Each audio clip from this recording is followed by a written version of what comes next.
दोस्तों, ओलंपिक्स पहले की तरह हर बार की तरह आकर गुजर जाता और हमें याद भी ना रहता अगर अरशद नदीम वो ना करते जो उन्होंने कर दिया है। दोस्तों, 40 साल बाद हमारे मुल्क को ओलंपिक्स में गोल्ड मेडल मिला है। 40 साल ये बड़ा लंबा अरसा होता है और ये गोल्ड मेडल अरशद नदीम ने जीता है। अरशद नदीम ने ना सिर्फ गोल्ड मेडल जीता है बल्कि पेरिस में ओलंपिक्स में जूलियन वर्ल्ड का रिकॉर्ड भी बना दिया है। ओलंपिक्स की तारीख में किसी ने भी इतनी लंबी थ्रो कभी नहीं की, 92.97 मीटर। लेकिन दोस्तों, इस थ्रो के पीछे इतनी ज्यादा मेहनत है जो हम तसव्वुर भी नहीं कर सकते। अरशद नदीम नहीं जीता, उसकी गुर्बत भी जीती है। पंजाब के शहर मियां चन्नू में रहने वाले अरशद नदीम, इनके पास खेलने के लिए कोई पैसे नहीं थे।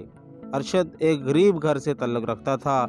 इनके वालिद एक मिस्त्री का काम करते थे और दुनिया आज भी हैरान है कि एक छोटे से गांव में पैदा होने वाला बच्चा ओलंपिक्स का गोल्ड मेडल कैसे जीत पाया, जिसके पास इतने पैसे नहीं थे कि वो अपना जूलियन यानी वो लकड़ी खरीद सके जो दुनिया के खिलाड़ियों के पास वाफर मिकदार में होती है। अरशद को शुरू से ही स्पोर्ट्स का बहुत शौक था। अरशद क्रिकेट भी बहुत शौक से खेलते थे, यहाँ तक कि ये डिस्ट्रिक्ट लेवल तक भी क्रिकेट खेले हैं। क्रिकेट खेलने के दौरान इसकी मुलाकात एक आदमी रशीद साकी से हुई। रशीद साकी टैलेंट को ढूंढते थे और उसकी मदद करते थे और उन्होंने ही अरशद की हिम्मत बढ़ाई कि उन्हें एथलेटिक में आना चाहिए। अरशद के शोल्डर बहुत मजबूत थे और वो जूलियन में आ गए। ये बड़ा एक मुश्किल फैसला था। अरशद के पास ना ही ट्रेनिंग करने के पैसे थे और ना ही कोई सहूलतें थी। गांव के लोग अरशद के लिए किराया इकट्ठा करते थे, पैसे इकट्ठे करते थे और इसे खेलने के लिए दूसरे शहरों में भेजते थे।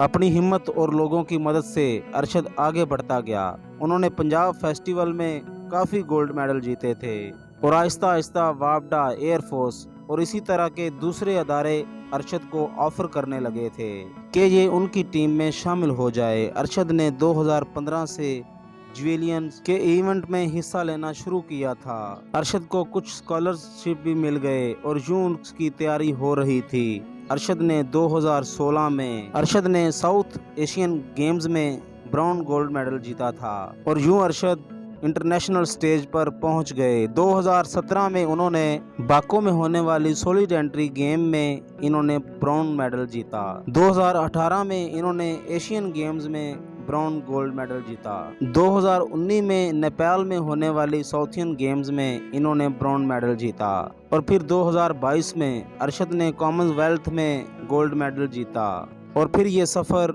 ओलंपिक्स में 2024 में गोल्ड मेडल जीतकर दुनिया की तारीख के बनाए हुए रिकॉर्ड्स को तोड़ता हुआ और अपने रिकॉर्ड रकम करता हुआ कामयाबी से जारी है। अरशद नदीम की कहानी हमें ये बताती है कि जो लोग वसाइल की कमी का रोना रोते हैं वो गलत है, जो लोग मौका ना मिलने का रोना रोते हैं वो गलत हैं। अरशद नदीम की जिद्दोजहद से भरपूर जिंदगी हमें ये सबक देती है कि गुर्बत के होने के बावजूद, वसाइल की कमी होने के बावजूद अगर किसी को अपनी मेहनत पर यकीन है तो वो आज भी दुनिया को अपने सामने झुका सकता है। जिन्होंने कामयाब होना होता है वो बहाने नहीं सुनाते, वो मसाइल नहीं सुनाते, वो मुश्किल हालात में भी कामयाबी की शम्मा जला कर दिखाते हैं।